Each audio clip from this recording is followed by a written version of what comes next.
সুপ্রিয় দর্শক শ্রোতা, অ্যাট লেজার চ্যানেলের পক্ষ থেকে আমি উত্তম কুমার মৃধা সবাইকে জানাই প্রীতি ও শুভেচ্ছা।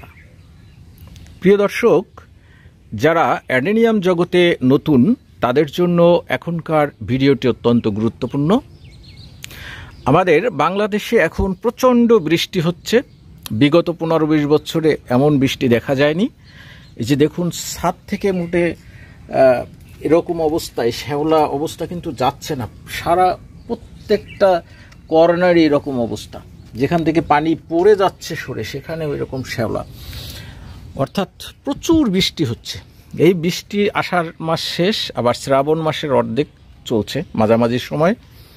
এই বৃষ্টির মাঝে গত সপ্তাহ পুরোটা আবার তীব্র খরা, প্রচণ্ড রোদ্দুর, অসহ্য গরম। এই আবহাওয়ায় আমি গতকালকে এই এক সপ্তাহ বাড়ি আসিনি। গতকালকে কিন্তু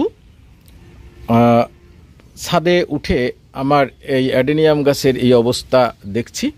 তো এটা চিন্তার কিছুই নেই। এখানে এই তীব্র রোদ্দুরের কারণে, হঠাৎ বৃষ্টির পর তীব্র রোদ্দুরের কারণে কিন্তু এই পাতাগুলো ঝরে গিয়েছে। তো এই ছোট টবে যে গাছগুলো লাগানো আছে, এই গাছগুলোর অবস্থাই কিন্তু এমন হয়েছে।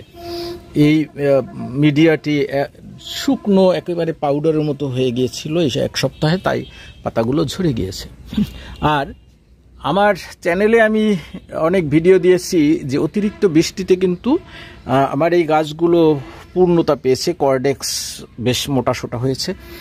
এই গাছগুলোর পাতা কিন্তু পড়েনি। দেখুন, কারণ হলো এই গাছগুলো ড্রামে বসানো, হাফ ড্রামে বসানো আছে। এই গাছগুলোর মিডিয়া তেমন একটি শুকায়নি, মোটামুটি উপরের রোদ্দুর যতটা পেয়েছে, কিন্তু মিডিয়া তেমন একটি উপর থেকে শুকালেও নিচে মিডিয়া ভিজা ছিল, তাই এর পাতা কিন্তু দেখুন সতেজ আছে। দু একটি পাতা শুকিয়ে গিয়েছে, এই যে দু একটি পাতা আর কি ঝরে যাবে। তো এতে চিন্তার কিছুই নাই। নাইট্রোজেন জনিত সার যখন গাছের গোড়ায় পায় তখন কিন্তু পাতার বৃদ্ধি ঘটে, পাতা সতেজ থাকে, সবুজ থাকে। তো বৃষ্টির পানিতে প্রচুর নাইট্রোজেন আছে, তাই বৃষ্টির পানি পেয়ে আমার এই গাছগুলো কিন্তু পাতার সৌন্দর্য ভরে গিয়েছিল। আমি একটি ভিডিওতে দেখিয়েছি শুধু পাতার সৌন্দর্য। তো এই হাফ ড্রামে যে গাছগুলো বসানো আছে তার পাতা এখনও কিছুটা আছে, কিন্তু এই ছোট ছোট টবে যে গাছগুলো বসানো ছিল সেই গাছগুলোর পাতা কিন্তু দেখুন ঝরে গিয়েছে, আর এগুলো ঝরে যাবে। তো তখন যখন অতিরিক্ত বৃষ্টি ছিল তখন কিন্তু এই গাছগুলোতে শুধু পাতাই ছিল, ফুল কিন্তু তেমন একটি আসেনি, দুই একটি করে। কিন্তু এখন এই যে তীব্র রোদ্দুরের কারণে যখন এর মিডিয়া শুকিয়ে গিয়েছে, পাতা ঝরে গেছে, তখন কিন্তু আবার ফুল আসবে। এই যে দেখুন, আমি দেখাচ্ছি, এই যে দেখুন গাছগুলোতে কিন্তু সুন্দর কুড়ি আসছে।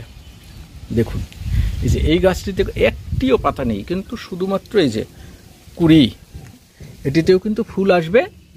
কিন্তু আবার যদি অতিরিক্ত বৃষ্টি হয় তখন কিন্তু এই কুড়িগুলো আবার পচে যাবে।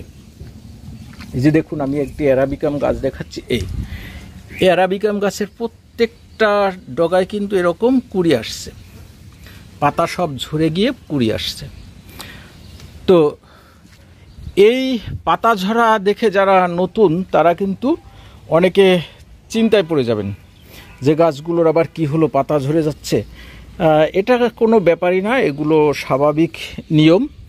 একটুখানি বেশি রোদ্দুর হলে পাতা ঝরে যাবে, পাতা ঝরে যেয়ে আবার ফুল আসবে, এরকম এটা অ্যাডেনিয়ামের বৈশিষ্ট্য। কিন্তু মনে রাখবেন, এই টবের গোড়ায় যদি পানি জমে পাতা ঝরে যায় তাহলে কিন্তু সমস্যা, অনেক বড় সমস্যা। তখন মনে রাখতে হবে যে এর রুটে পচন লেগেছে, তাই এ পাতা পড়ে গেছে, তখন কিন্তু গাছ মরে যাওয়ার সম্ভাবনা।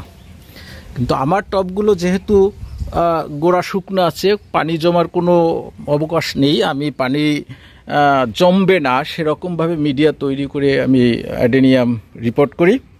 তো সে কারণে আমার কোনো এই অ্যাডেনিয়াম গাছগুলো সমস্যা হবে না। এটি তীব্র রোদ্দুরের কারণে পাতা ঝরেছে এবং এর পরপরই এই গাছে কিন্তু ফুল আসবে। প্রিয় দর্শক, তো ভিডিওটি শেষ করছি। তো আমার চ্যানেলটিকে ইতিমধ্যে যারা সাবস্ক্রাইব করেছেন তাদেরকে অসংখ্য ধন্যবাদ। আর যারা সাবস্ক্রাইব করেননি তাদের কাছে অনুরোধ রইল চ্যানেলটি সাবস্ক্রাইব করে নোটিফিকেশান বেলটি অন করে রাখবেন, তাহলে আমি ভিডিও আপলোড দেওয়ার সাথে সাথেই আপনারা দেখতে পাবেন। প্রিয় দর্শক, সবাই ভালো থাকুন, সুস্থ থাকুন, সকলকে ধন্যবাদ।